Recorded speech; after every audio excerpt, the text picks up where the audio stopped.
was fired from the National Science Foundation.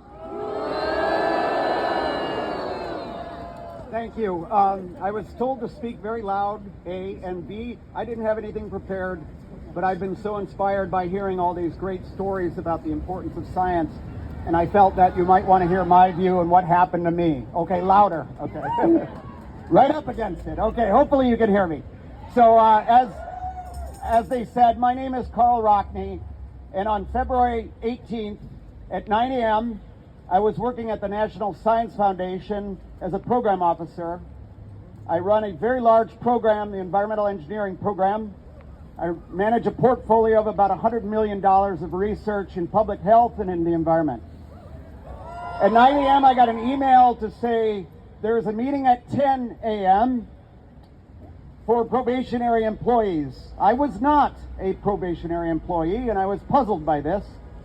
But I was reclassified by the National Science Foundation as probationary.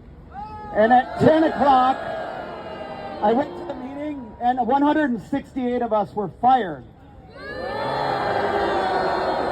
We had 2 hours to clear out, and I was in a panic to transfer all of my important research, all of the work I was doing to my colleagues, so that the work would go on.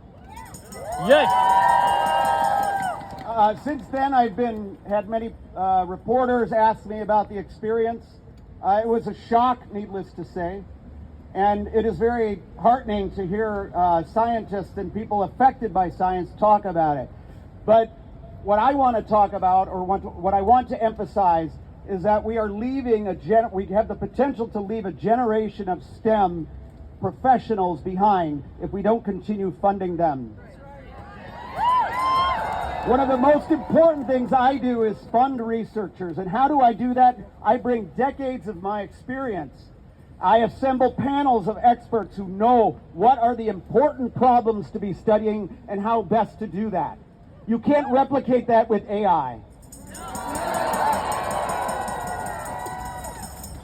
So based upon all of that, and what I know about my decades of experience, we decide what to fund. We can't fund every great project, but we fund and invest in what is needed to advance the goals of the National Science Foundation, which is to advance knowledge and help society. And